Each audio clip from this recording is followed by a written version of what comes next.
Bonjour tout le monde et bienvenue. Il est 11 heures, donc le webinaire va démarrer. J'ai le plaisir de vous accueillir aujourd'hui pour un focus sur les métiers de la petite enfance, qui est un rendez-vous dans la continuité de celui qu'on avait proposé en novembre, dédié au métier du sanitaire et social. Donc, un éclairage sur 25 métiers. Vous pourrez retrouver le replay sur notre site internet. Et aujourd'hui, donc, nous allons parler de la petite enfance, car en Bretagne, plus de 30 000 enfants naissent par an. Et que pour les familles, trouver des modes de garde peut s'avérer être un défi. Et aujourd'hui, nous accueillons des intervenantes pour nous parler des différents métiers, des différents types de structures, des formations, et notamment aussi comment améliorer l'attractivité vers les métiers de la petite enfance. Surtout donc, dans ce contexte qui est marqué par la pénurie de professionnels. Aujourd'hui, nous avons donc le plaisir d'accueillir Océane Noyas, qui travaille au Grève Bretagne à l'Observatoire et qui va nous parler du contexte breton et notamment des chiffres clés sur les différents métiers de ce secteur. Bonjour Océane. Bonjour à tous. Nous accueillons aussi Stéphanie Gouret, qui est chargée de l'animation des formations sanitaires et sociales à la région Bretagne, et Lucie Leblay, qui est responsable des dispositifs de formation. Elles vont nous présenter l'offre de formation et la compétence régionale. Bonjour. Bonjour. Nous accueillons également Nadine Coussard, qui est directrice des établissements CLPS du Finistère, et Alice Velli, qui est coordinatrice des dispositifs de formation. Elles nous parleront du titre assistante maternelle garde d'enfants et de la certification travailler en maison d'assistante maternelle. Bonjour. Bonjour. Nous accueillerons également Anne-Laure Jambou un petit peu plus tard au cours du webinaire pour témoigner de son expérience, car elle est actuellement en train de suivre cette formation. Enfin, nous accueillons également Madame Le Guiffant, qui est directrice de la crèche Alain Gerbeau, pour nous présenter voilà, la vie de la crèche, les différents métiers également des personnes qui travaillent là-bas. Bonjour à tous. Et enfin, je vous présente Sylvie Rochard, qui est ma collègue au Grève Bretagne et qui est avec vous dans le chat. Elle va relayer vos questions et interagir avec vous tout au long du webinaire. Et enfin, moi, je suis Marie-Claire May, donc je travaille également au Grève Bretagne. Je suis chargée d'animation et d'accompagnement des professionnels et aussi animatrice des communautés La Place. Océane, la parole est à toi. Est-ce que tu peux nous parler des enjeux en termes d'emploi-formation autour de ces métiers de la petite enfance? Oui. Du coup, tout d'abord, il y a un enjeu de renouvellement qui est important pour la profession d'assistant maternel. C'est une profession qui va être marquée par de nombreux départs à la retraite. Selon une étude de la FEPEM, il y a 44% des assistants maternels qui attendront l'âge de la retraite d'ici 2030, donc ce qui va arriver relativement vite. En Bretagne, aujourd'hui, il y a déjà des difficultés de recrutement pour les assistants maternels qui sont mis en avant. En 2022, Hyperia avait réalisé une étude qui mettait en avant le fait que 46% des particuliers employeurs déclaraient des difficultés pour recruter et trouver une assistante maternelle en Bretagne. Et il faut garder à l'esprit que c'est le principal mode de garde utilisé pour l'accueil des enfants de moins de 3 ans dans les modes de garde formels, donc c'est-à-dire entre l'accueil collectif, la garde à domicile et les assistants maternels. Il y a également un enjeu d'attractivité dans les accueils collectifs et notamment les crèches. Il y a eu une enquête nationale de la CAF réalisée en 2022 qui a mis en avant le fait que près d'une crèche sur deux manquait de personnel qualifié pour la garde d'enfants. Donc, ce qui va impliquer soit des difficultés de fonctionnement avec un fonctionnement en tension ou parfois en mode dégradé, et ce qui peut parfois entraîner des fermetures de places ou de sections lorsque le manque de personnel est trop important. Néanmoins, par rapport aux autres régions, la Bretagne est plutôt moins dans une situation moins critique, on va dire, que d'autres. L'enquête de la CAF mettait en avant le fait qu'il manquait environ 14,4 ETP, donc emploi équivalent temps plein, pour 1000 places en accueil collectif. Et enfin, il y a un dernier enjeu qui c'est de pouvoir répondre aux besoins de garde d'enfants pour les enfants d'âge préscolaire. Donc, Marie-Claire le disait, au niveau régional, il y a un peu plus de 30 000 naissances par an. En Bretagne, en 2020, on dénombrait à peu près 98 000 enfants de moins de 3 ans. Donc voilà, les enjeux principaux en termes d'emploi et formation autour de ces métiers. Merci beaucoup. Et tu évoquais les modes de garde formels. Est-ce que tu peux nous préciser en quoi ça consiste exactement?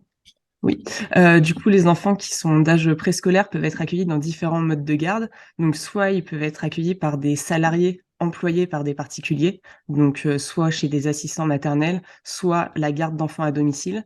Pour un peu situer le nombre, en décembre 2022 en Bretagne, il y a 40 000, un peu plus de 40 000 foyers allocataires qui ont perçu le complément de mode de garde pour l'emploi d'une assistante maternelle. Et il y a un peu moins de 2000 foyers qui ont perçu un complément pour l'emploi d'une garde à domicile. Les enfants peuvent également être accueillis soit en accueil collectif ou familial, donc c'est-à-dire crèche collective, halte garderie, jardin d'enfants, multi-accueil, crèche familiale. En Bretagne, toujours en décembre 2022, il y a 4300 foyers qui ont perçu le CMJ structure pour ça. Les enfants peuvent également être accueillis en école maternelle pour les 2 ans. En Bretagne, le taux de scolarisation en très petite section est très élevé. Il est d'un peu plus de 30% contre 10% à peine pour l'ensemble de la France métropolitaine. Merci. Et donc concrètement, quel est le nombre de places existantes pour 100 enfants de moins de 3 ans en Bretagne? Oui, alors du coup, l'adresse publie chaque année des résultats sur le nombre de places pour 100 enfants de moins de 3 ans. En Bretagne, en décembre 2021, le nombre de places pour 100 enfants était de 73,5 pour le département des Côtes-d'Armor, 70,4 pour le Finistère, 67,9 pour l'Ille-et-Vilaine et 67,6 pour le Morbihan. Donc on voit qu'il y a déjà des différences selon les départements. À titre de comparaison, ce taux était de 63,3 pour la France métropolitaine. Donc la Bretagne est un peu mieux dotée que les autres régions françaises. Merci. Donc maintenant qu'on a ces chiffres vraiment sur le contexte, est-ce que tu pourrais nous faire un zoom sur 4 professions? Oui, du coup, nous, au niveau du greffe à l'Observatoire, on réalise des publications et on a fait une publication sur 25 métiers caractéristiques du sanitaire et social. Donc, parmi ces métiers, on s'était intéressé au métier d'auxiliaire de puériculture. Donc là, l'idée, c'est de vous redonner quelques chiffres clés sur ces professions. Donc, pour les auxiliaires de puériculture, il y a un peu plus de 3300 professionnels qui exercent en Bretagne. Euh, à peu près un quart d'entre eux ont moins de 30 ans et un quart d'entre eux ont 50 ou plus. Euh, pour leurs conditions d'emploi, plus de 8 sur 10 sont en CDI et environ 6 sur 10 à temps complet. La densité de professionnels pour 10 000 habitants, elle est plus faible en Bretagne qu'au niveau national pour ce métier. On compte 10 professionnels pour 10 000 habitants en Bretagne contre 14 au niveau de la France métropolitaine. Et enfin, quelques données sur l'insertion pour ce métier. Les diplômés 2021 étaient en emploi pour 85% d'entre eux 12 mois après l'obtention du diplôme, 36% étaient en CDI et 85% à temps complet. Ensuite, on s'est également intéressé au métier d'infirmier puériculteur. Donc là, on a un peu plus de 1000 professionnels en Bretagne sur cette profession, 12% ont moins de 30 ans et un peu plus d'un quart à 50 ans ou plus. Pour les conditions d'emploi, près de 9 sur 10 sont en CDI et un peu plus de la moitié est à temps complet. La densité de professionnels, on est à peu près à 3 professionnels pour 10 000 habitants. Ça, c'est le même niveau pour la Bretagne que pour la France métropolitaine. Pour l'insertion des diplômés, donc là, les dernières données qu'on a pour eux, c'est sur l'insertion des diplômés 2019. 96% d'entre eux étaient en emploi à 12 mois et un peu moins de la moitié étaient en CDI et 83% à temps complet. Pour le métier d'éducateur de jeunes enfants, on a un peu moins de 1100 professionnels en Bretagne. 28% ont moins de 30 ans et 19% ont 50 ans en plus, ou plus, pardon. Pour les conditions d'emploi, les 3 quarts sont en CDI et 62% à temps complet. Et la densité de professionnels est légèrement plus faible en Bretagne qu'au niveau national. On compte 3 professionnels pour 10 000 habitants en Bretagne, compte 4 au niveau national. Sur l'insertion des diplômés 2021, il y en avait 9 sur 10 qui étaient en emploi 12 mois après l'obtention du diplôme, 68% étaient en CDI et 89% à temps complet. Donc voilà quelques chiffres sur ces trois professions. On a aussi regardé les données sur les assistantes maternelles. Donc là, au 31 décembre 2021, il y avait plus de 19 000 assistantes maternelles qui avaient un agrément en cours de validité en Bretagne. Pour autant, ça ne veut pas dire que tous ces professionnels exercent effectivement. Il y en a certains qui vont avoir un agrément, mais ne pas accueillir d'enfants pour autant. La répartition par département était la suivante. Il y avait un peu moins de 3 500 assistants maternels dans les Côtes-d'Armor, un peu moins de 5 000 dans le Finistère, un peu plus de 7 000 en Ille-et-Vilaine et 3 700 dans le Morbihan. Merci beaucoup, Océane. Je vois les messages dans le chat et donc, en effet, il y a beaucoup de chiffres et Sylvie vous partage les liens en fait des ressources où vous pourrez retrouver ces chiffres-là. Donc, n'hésitez pas à consulter les liens du chat. Et si j'ai bien compris, les résultats de l'enquête d'insertion auprès des diplômés de 2022, Océane sera disponible là au premier trimestre. Oui, en février ou en mars. Donc, très bien. Donc les personnes pourront retrouver ça également sur le site. Oui. Merci beaucoup. Stéphanie et Lucie, je vous propose de nous présenter la compétence régionale et puis les différentes formations qui permettent d'accéder à ces métiers. Oui, merci. Alors, du mode d'accueil collectif au mode d'accueil individuel, il existe différentes formations qui conduisent au secteur de la petite enfance. Les professionnels de ce secteur participent à l'éveil du jeune enfant durant ses premières années. Alors, s'agissant de l'offre de formation pour les diplômes d'État relevant de la compétence régionale, je vais vous parler aujourd'hui de trois formations. La première, donc, on peut citer la formation d'auxiliaire de puériculture. Là, il s'agit donc d'une formation de niveau 4, d'une durée de 11 mois pour les parcours complets. Au niveau des prérequis, donc, il faut avoir au moins 17 ans à la date d'entrée en formation. Il n'y a pas de condition de diplôme pour rentrer en formation d'auxiliaire de puériculture. Au niveau des modalités de sélection, donc c'est une étude sur dossier et un entretien de motivation. Alors, en région Bretagne, il existe aujourd'hui 5 sites de formation pour auxiliaire de puériculture, donc Brest, Fougères, Rennes, Vannes et Plérin.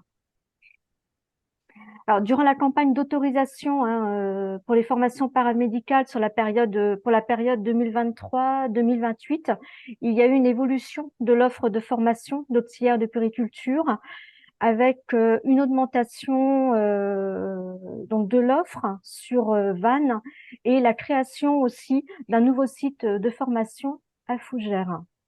Merci beaucoup. Et en ce qui concerne la formation d'infirmier de puériculture. Oui, alors qu'on entend enfin, c'est vrai que c'est une formation aussi très féminisée, c'est de puéricultrice.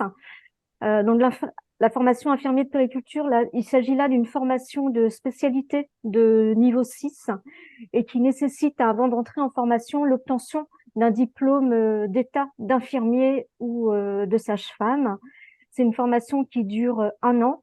Au niveau des modalités de sélection, là, il y a un concours d'admission avec épreuve écrite et épreuve orale. Donc aujourd'hui, il y a 2 sites de formation en Bretagne, à Rennes et à Brest. Alors, lors de la campagne d'autorisation pour les formations paramédicales 2023-2028, il y a eu aussi une évolution de l'offre de formation, une augmentation sur l'école de Rennes et la création d'une école à Brest. Merci. Et enfin, la formation d'éducateur de jeunes enfants. Oui, alors sur les formations sociales, donc il y a cette formation, donc la formation d'éducateur de jeunes enfants, c'est une formation de niveau 6 qui dure 3 ans, où là, la sélection s'effectue via la plateforme Parcoursup. Au niveau des modalités de sélection, donc il y a une étude de dossier et un entretien de motivation. Donc sur la région Bretagne, donc il y a 4 sites de formation. Saint-Brieuc, Brest, Rennes et Lorient.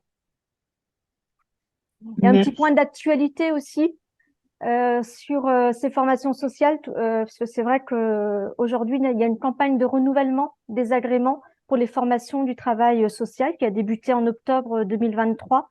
Et donc là, cette campagne elle vise à définir l'offre et la carte des formations du travail social pour la période 2024-2029.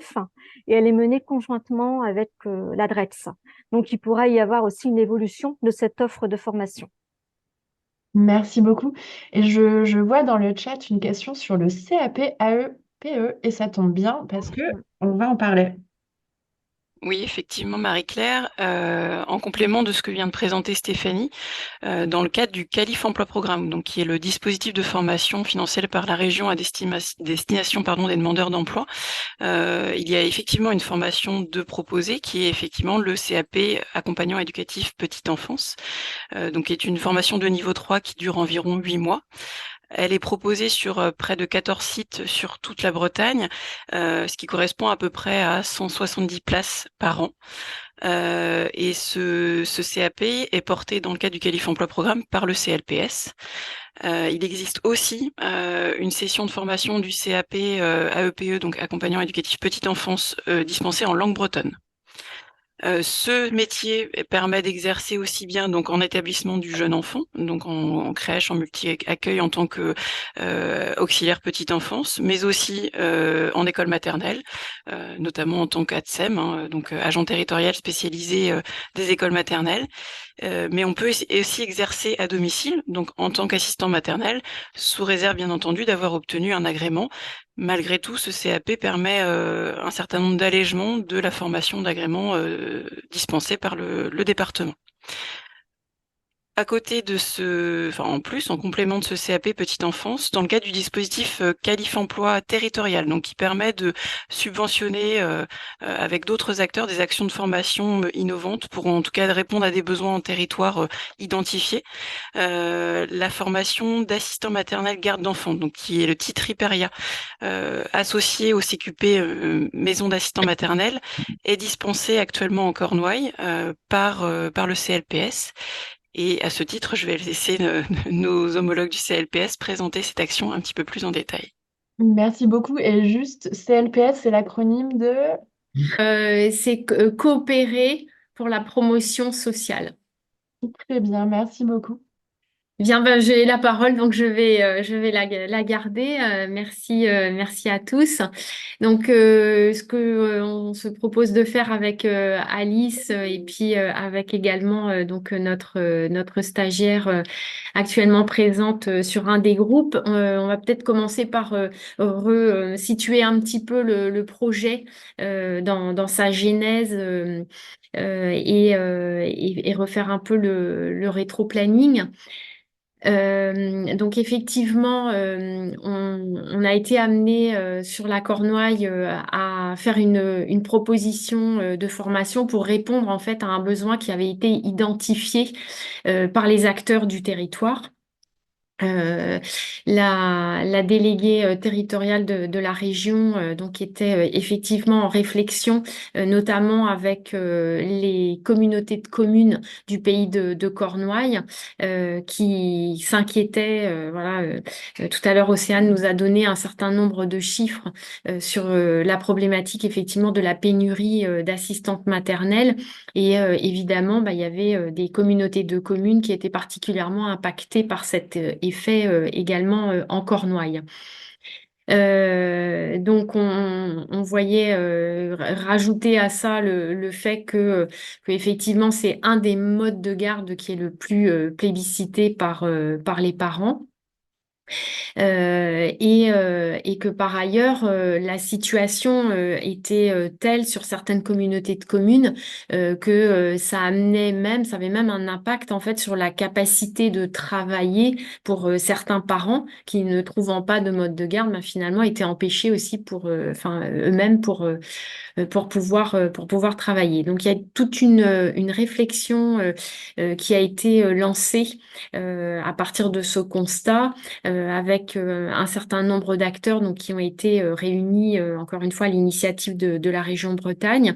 Donc, il y avait bien évidemment la région, également le conseil départemental et la CAF du Finistère, les communautés de communes, PCI, qui étaient concernées donc, sur le territoire de Cornouailles, Pôle emploi.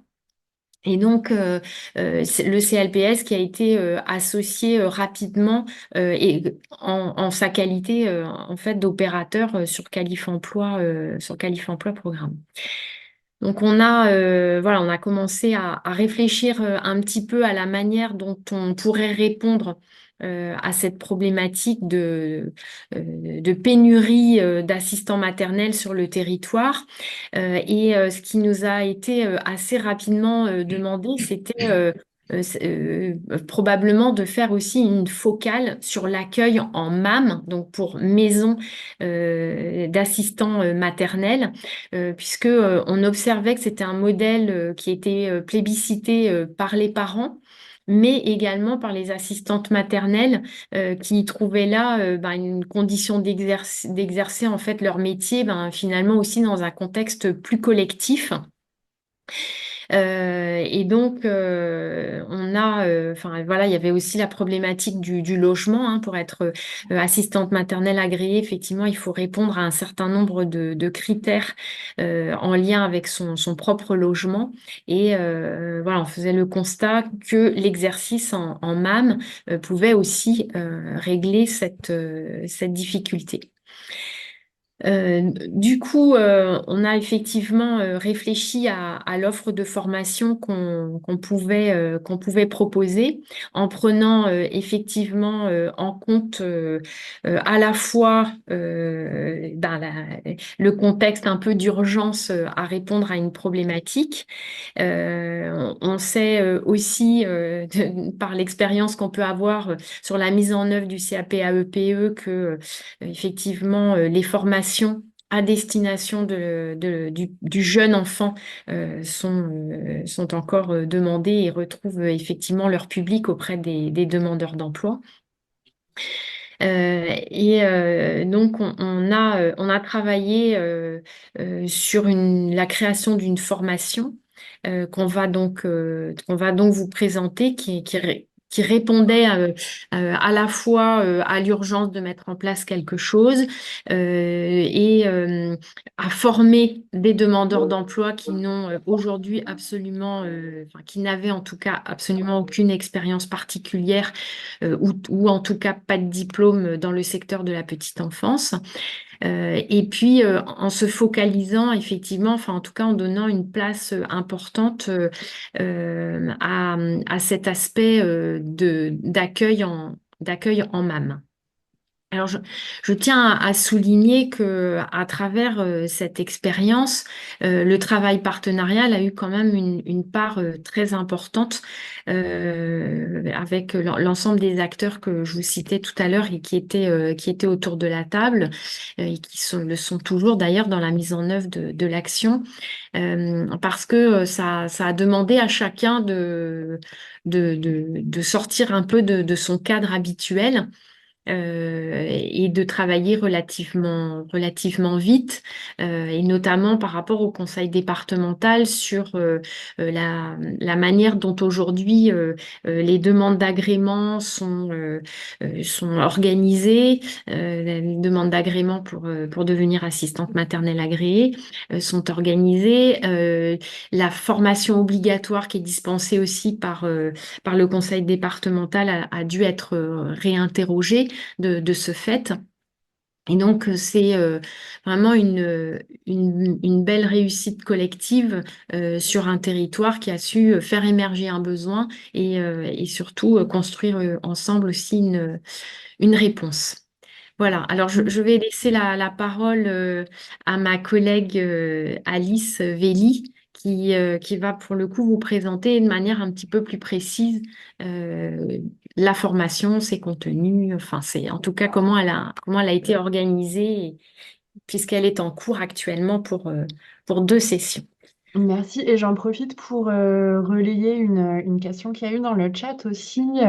Pourquoi ce dispositif a-t-il été plébiscité? Est-il plébiscité par défaut de place en collectif?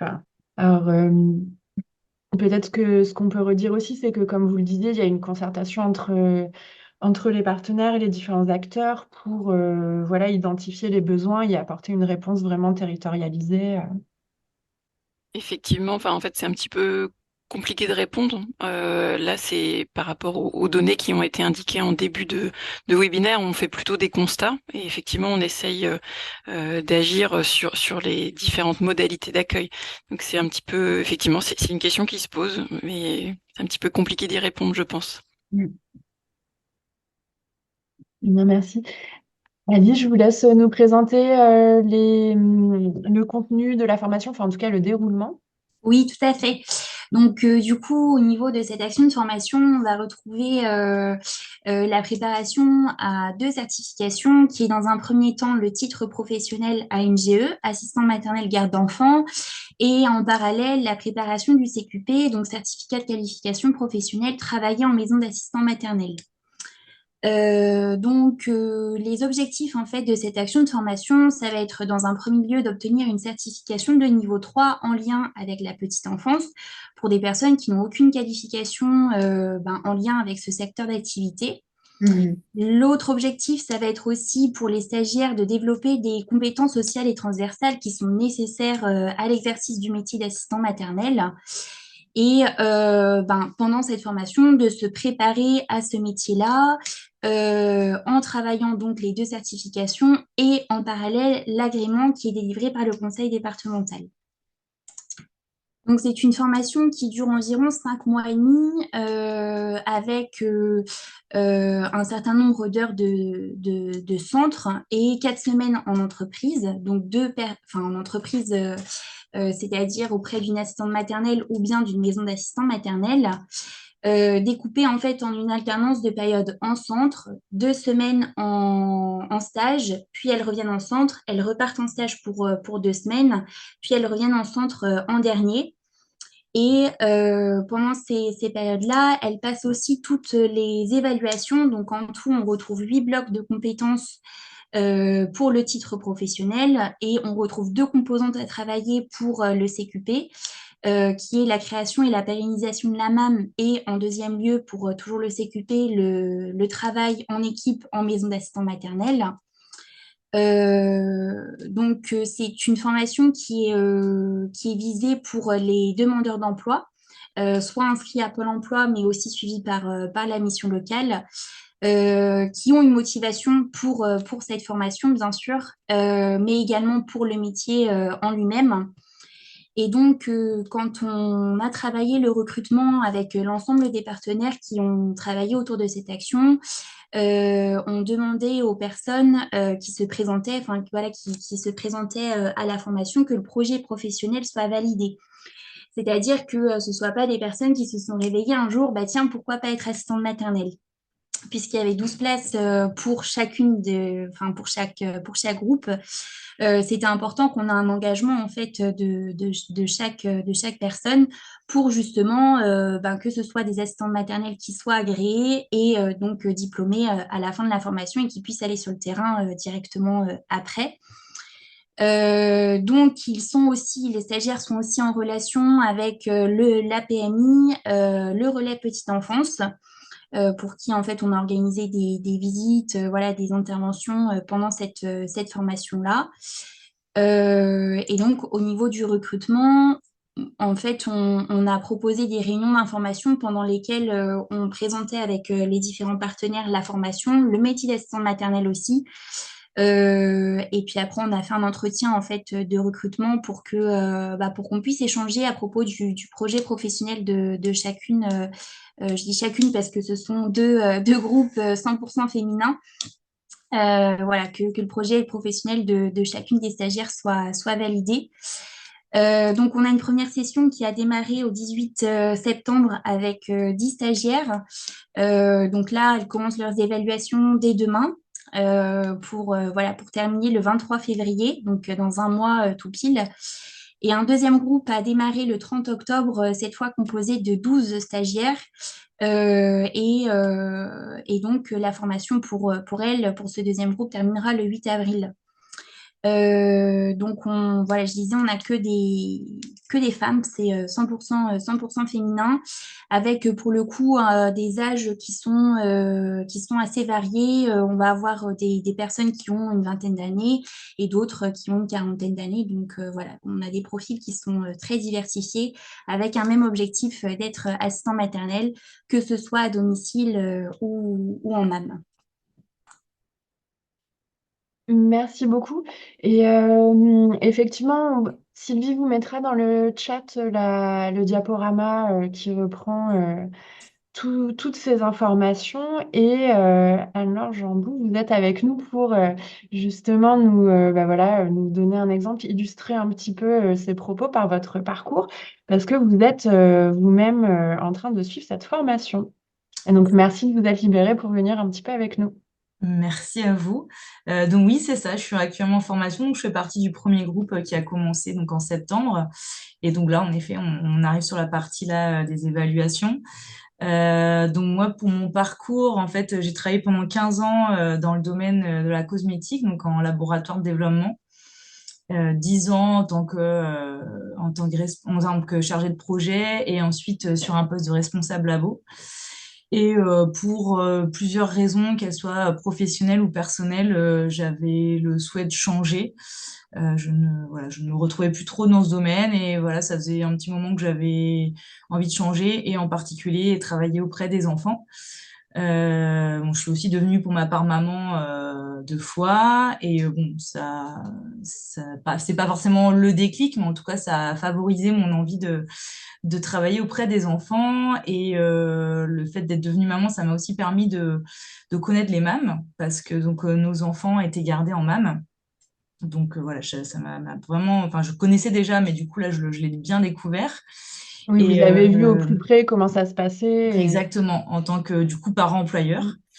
Et donc voilà, je connaissais un peu le métier assistante maternelle, je m'étais un peu renseignée sur comment devenir assistante maternelle.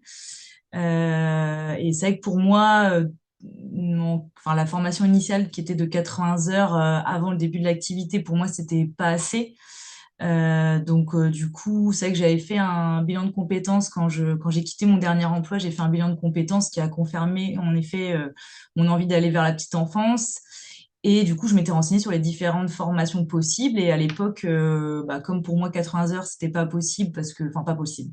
Parce que moi, je me sentais pas, en fait, de travailler avec si peu de formation, on va dire.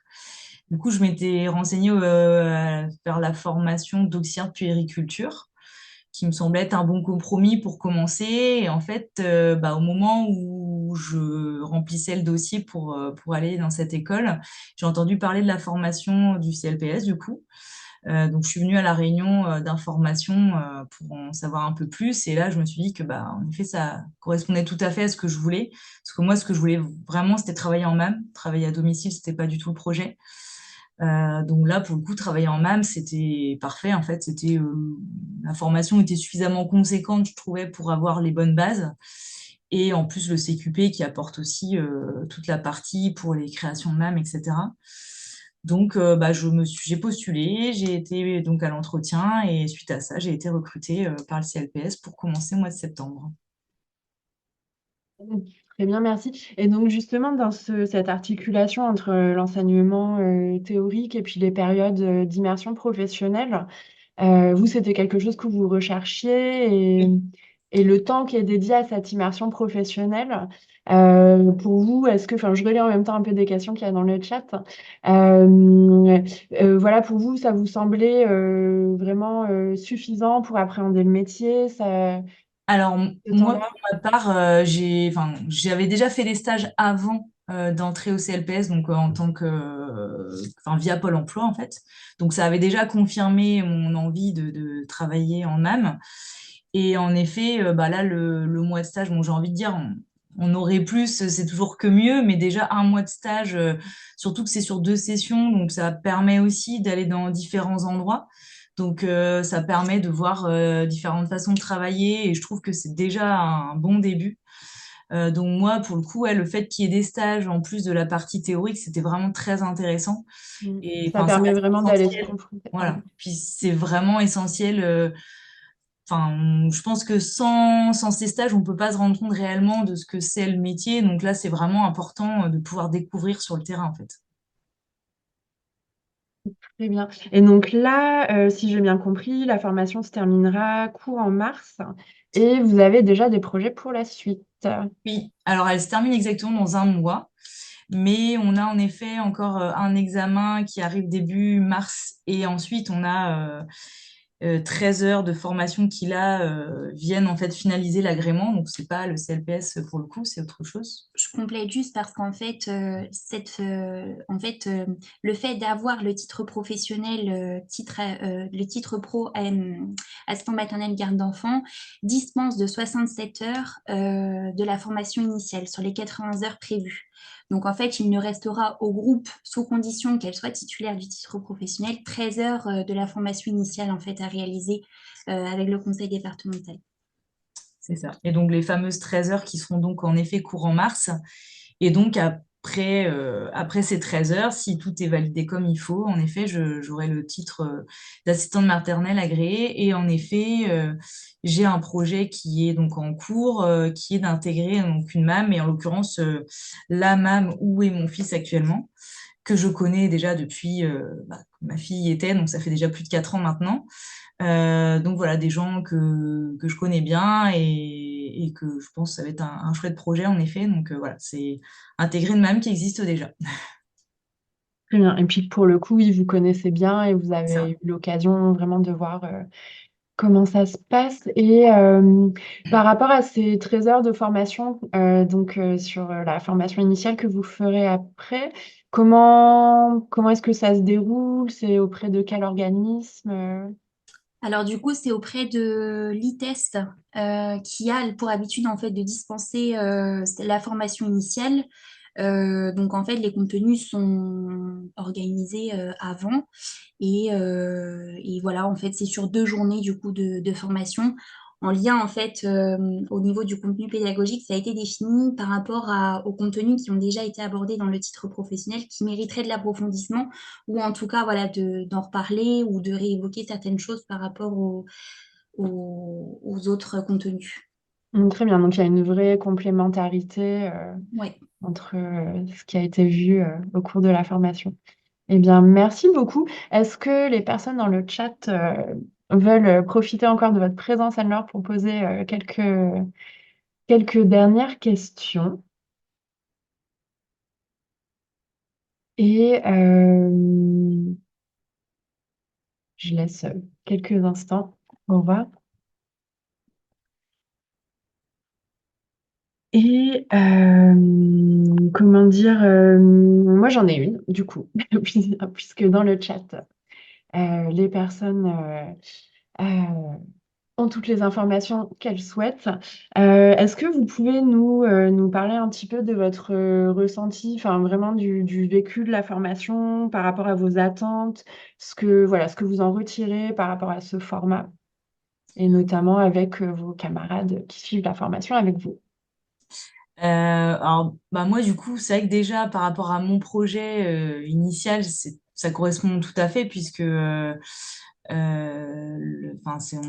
but étant vraiment d'être assistante maternelle, mais avec quand même une formation plus conséquente. Donc moi, là-dessus, je suis très contente du contenu des cours. C'était enfin, vraiment très intéressant. On a eu des formateurs qui ont su vraiment nous passer les informations qu'on attendait.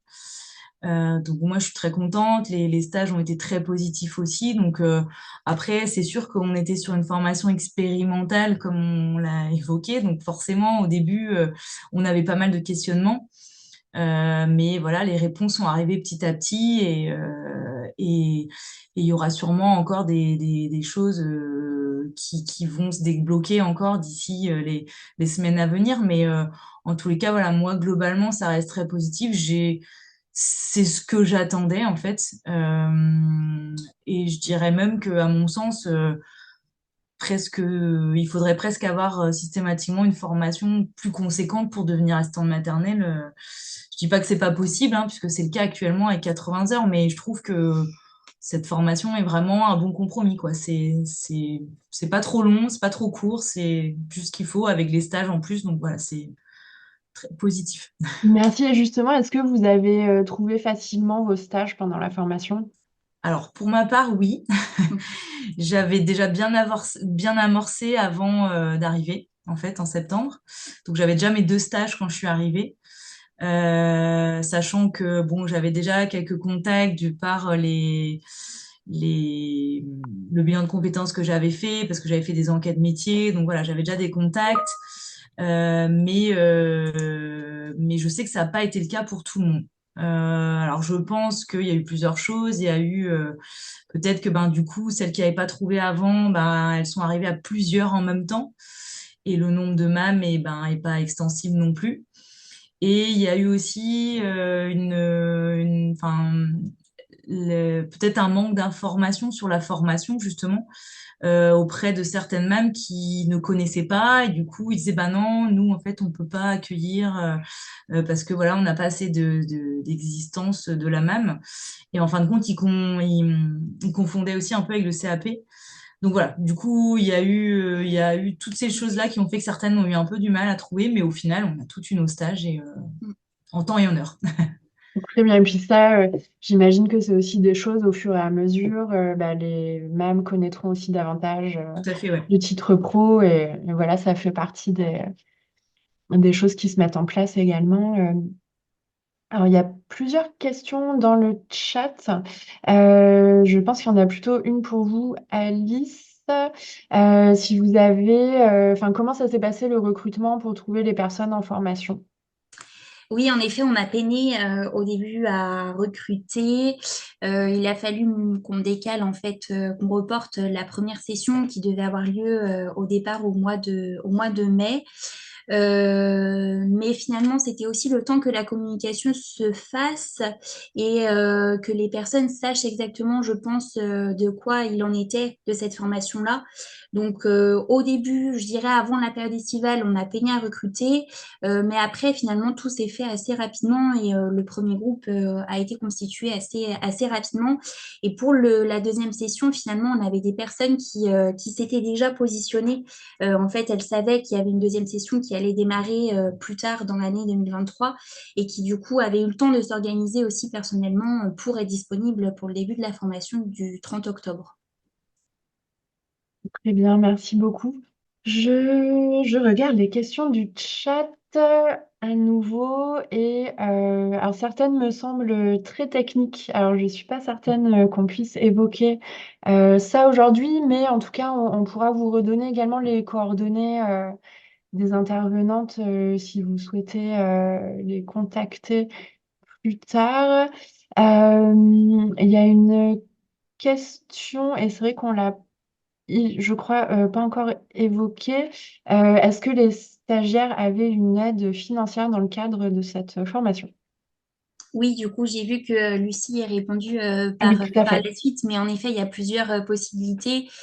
Si les personnes perçoivent en fait les ARE, donc le chômage par Pôle emploi, les personnes peuvent continuer de bénéficier de cette aide-là. Et si ce n'est pas le cas, en effet, il y a une aide financière qui peut être mobilisée de la région Bretagne. En fait, elle se situe, le montant se situe entre 390 et 930 euros par mois en fonction du quotient familial de la personne. Très bien, merci beaucoup.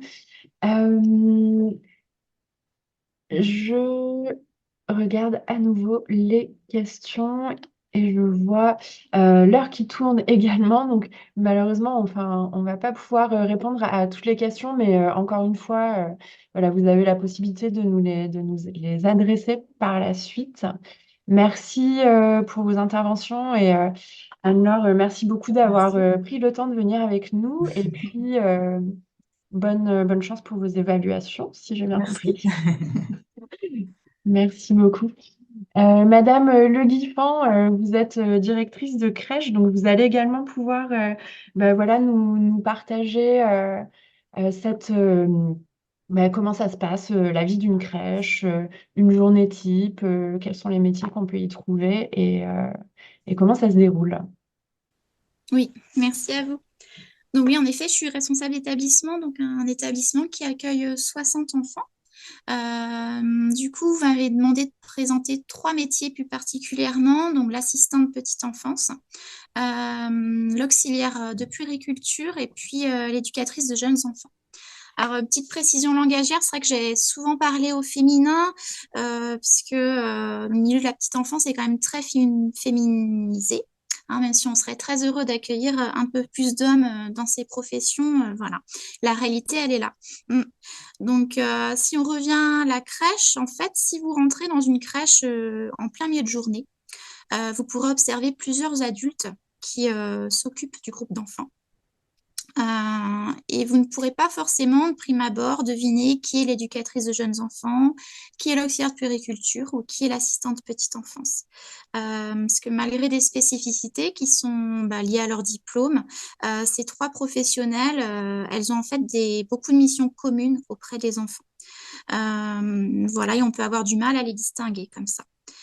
Par contre, vous allez observer en fait entre ces professionnels une sorte de ballet assez organisé qui va leur permettre de bien se positionner auprès des enfants et de répondre aux besoins du groupe. Donc, pour préciser un peu les choses, alors je dis nous, voilà, ma crèche se situe à Rennes. Donc, mettons dans d'autres crèches, pour un groupe de 30 enfants, vous allez retrouver une éducatrice de jeunes enfants auprès d'eux, 5 auxiliaires de puériculture et 3 assistantes petite enfance. Donc, c'est une crèche qui ouvre à 7h30 le matin et qui ferme à 18h30 le soir.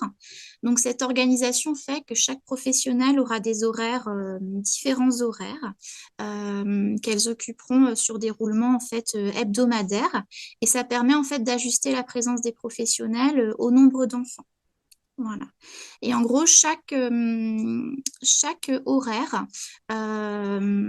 chaque métier a plusieurs horaires différents et chaque horaire correspond à ce qu'on appelle une fiche de tâche, puisque pour proposer un accueil de qualité en fait aux enfants, tout doit être pensé, toutes les minutes sont organisées, anticipées. Donc c'est vrai que chaque professionnel, en fonction des horaires, respecte certaines tâches à certains moments de la journée pour que tout fonctionne au mieux. Alors, je vais peut-être déjà commencer justement par vous parler des missions communes de ces professionnels. En fait, elles se regroupent souvent autour de ce qu'on appelle le projet pédagogique de la crèche. Donc le projet pédagogique, donc c'est un écrit en fait qui va reprendre un peu nos valeurs de travail et de ces valeurs, on va découler un petit peu toutes les actions qu'on mène auprès des enfants. Donc dans ce projet pédagogique, tout est évoqué. La façon d'organiser les repas, d'accompagner un enfant au sommeil, de lui proposer des activités. Voilà, ce projet pédagogique, il est écrit en équipe. Il peut être revu aussi en équipe, mais chaque professionnel, quel que soit son diplôme, sa place, du coup, s'engage à le respecter et à le faire vivre au quotidien auprès des enfants. Alors si on va un peu plus dans le concret, dans ce qu'elles font au quotidien, alors je ne vais pas prendre la journée, je ne vais pas reprendre le déroulé vraiment très précis de la journée, mais elles participent toutes à accueillir l'enfant et la famille le matin. Donc, c'est-à-dire prendre des nouvelles, aider l'enfant à la séparation avec ses parents. Le soir, de la même manière, elles feront des transmissions aux parents de la journée en précisant quelques petites anecdotes. Parfois, lors de ces transmissions, seront abordés des sujets, des questions qu'ont les parents, des sujets parfois un petit peu plus sensibles qui touchent à l'intime. Et puis le reste de la journée, elles assurent les soins, donc l'échange, l'aide à l'habillage, le déshabillage, l'aide au repas. Hein, ça peut être un biberon donné dans les bras, comme gérer un petit groupe de 4-5 enfants à table. Voilà. Elles animent aussi, elles participent aux activités proposées aux enfants. Ça peut être des temps de lecture, des gommettes, animer une activité marchande auprès des enfants. Donc, ces activités sont souvent décidées le matin en équipe ou un petit peu plus en amont. Et dans ce cas-là, l'équipe utilise une planification qui lui permet de noter les activités choisies. Donc, ça permet un petit peu de proposer des activités variées aux enfants, de se concerter en équipe. Et puis, ça permet de savoir quel matériel on a besoin, où on se positionne. Voilà. Alors, ces activités, elles peuvent être faites seules ou en binôme. Ça dépend. Sachant qu'en crèche, une professionnelle, quel que soit son diplôme, elle n'est jamais vraiment seule. On est toujours plusieurs auprès des enfants. Une autre mission commune importante aussi, ça va être d'observer l'enfant. Et de partager surtout. L'important, c'est de communiquer ce qu'on observe au reste de l'équipe afin de répondre au mieux à ses besoins, d'ajuster aussi. Toutes doivent être capables d'alerter aussi si elles ont le sentiment qu'un enfant est en difficulté, de ne pas rester avec ça. En crèche, nous avons des réunions d'analyse de pratique régulières avec le médecin de la crèche, la psychologue, où chacune, quel que soit son diplôme, est amenée à partager ses observations et on se questionne entre nous sur la façon d'y répondre. Une autre facette aussi de ces 3 métiers, c'est de participer à la vie hors enfant, c'est-à-dire tous les projets un petit peu annexes qui font vivre la crèche. Donc, on demande à ces professionnels de s'investir régulièrement dans des groupes de travail. Par exemple, on peut avoir un groupe de travail pour préparer la fête de fin d'année des parents ou un groupe de travail pour actualiser le projet pédagogique. Donc, voilà, un petit peu au niveau des missions communes. Donc, ce qu'on va demander à ces professionnels, donc pour les enfants, c'est d'être disponible, bien traitant, bien entendu, puisqu'il faut accompagner l'enfant dans sa relation aux autres, lors d'émotions difficiles. Il faut savoir le laisser explorer, l'encourager tout en veillant à sa sécurité. Donc, c'est un métier où il y a quand même une forte charge affective. Voilà, c'est une spécificité. Pour les familles, pareil, il faut être disponible à l'écoute, communiquer énormément, expliquer le sens de nos pratiques pour rassurer les familles, savoir les valoriser aussi dans leur rôle. Et puis un petit peu assurer la continuité entre la crèche et la maison, tout en expliquant quand même régulièrement aux familles qu'on reste dans du collectif. Donc même si on est dans le souhait de respecter les spécificités individuelles, parfois voilà, on sera peut-être obligé de s'adapter avec eux. Et puis pour les collègues, pour que le ballet soit vraiment bien synchronisé, comme je disais au départ, toutes, quel que soit leur diplôme, il faut vraiment communiquer au bon moment, décider ensemble, anticiper les moments forts de la journée. Donc ça demande quand même des compétences relationnelles assez importantes, mais c'est très riche. Merci Voilà. beaucoup. Est-ce que vous pouvez nous rappeler combien d'enfants sont accueillis et combien il y a de professionnels également? Alors du coup, on a accueilli 60 enfants et du coup, on est une équipe à peu près de 25 personnes. Enfin, 20, voilà. Un peu moins de 25 personnes. Eh bien, Et, merci beaucoup. oui, alors je ne sais pas si je peux développer un petit peu plus particulièrement par métier si vous souhaitez. Donc, l'auxiliaire de puériculture, du coup, du fait de son diplôme, elle va plus avoir des missions axées sur la santé et l'hygiène. Donc, notamment appliquer les prescriptions médicales, voilà, donc donner des antibiotiques, par exemple. Dans la crèche, elles sont formées aux gestes de premier secours. Donc, c'est souvent elles qui interviennent en premier lieu lors des premiers soins. Parfois, les parents, naturellement, vont, quand il faut les accompagner pour les étapes de diversification, voilà, elles conseillent plus facilement les familles. Donc voilà un petit peu au niveau des auxiliaires de puériculture. L'assistante petite enfance, elle va plus avoir des missions spécifiques au niveau de l'entretien. Donc assurer l'environnement proche de l'enfant et puis aussi un petit peu la gestion de tout ce qui est le matériel, donc le stock de couches à la crèche, de linge. C'est elle aussi qui a un peu une veille sanitaire, qui alerte s'il manque ou s'il y a un matériel qui dysfonctionne. Donc, je fais un peu rapide du coup. L'éducatrice de jeunes enfants, donc elle aura plus d'émissions au niveau de l'organisation et du management de l'équipe. C'est vrai que le JE, du fait de ses études, on lui demande vraiment d'avoir du recul par rapport au groupe d'enfants, aux professionnels, et d'avoir une capacité d'analyse du fonctionnement de ce groupe. Voilà, pour si besoin, aider l'équipe à se réajuster. Ensuite, c'est elle qui veille un petit peu à ce que les pratiques en unité soient conformes à notre projet pédagogique et de recadrer. Alors, elle peut s'appuyer sur nous si besoin. Et l'éducatrice aussi, elle va impulser souvent de nouveaux projets à la crèche, par exemple lancer la langue signée à la crèche, lancer un partenariat avec l'école du quartier. Voilà, donc c'est vrai qu'elle a un positionnement vraiment de relais entre nous et l'équipe, tout en étant, comme le reste de l'équipe, auprès des enfants. Hein, même si elle a des petits temps de détachement pour travailler tous ces missions transversales, justement. Voilà. Merci beaucoup. Merci beaucoup. Et ça nous permet voilà, de mieux connaître les différents types de structures et puis les métiers qu'on peut y exercer. On arrive à la fin du webinaire, donc je voulais toutes vous remercier pour vos interventions. Sylvie a remis dans le chat les liens vers les articles. Vous avez encore quelques instants là pour retrouver les différents liens, les contacts. Et puis, sachez qu'il y aura le replay du webinaire ainsi qu'un article qui reprendra voilà, les informations, notamment les chiffres clés, qui sera publié la semaine prochaine ou celle d'après. Et voilà, vous avez le lien dans le chat pour pouvoir le retrouver. Donc, merci encore à vous toutes. Pour les personnes qui nous écoutent, eh bien, merci pour vos questions dans le chat. C'est toujours très intéressant. Et pour information, il y a un webinaire prochainement, donc le 20 février, qui rentre dans le cadre du plan de professionnalisation IDEO. Et donc, il sera sur la présentation des dispositifs prépa et qualif emploi. Donc, on en a parlé un petit peu plus tôt. Et là, justement, ce sera la parole aux stagiaires et aux professionnels. Moi, je vous remercie à nouveau et puis je vous souhaite une bonne journée. Merci. Merci, bonne Au journée. revoir. Au À revoir. bientôt.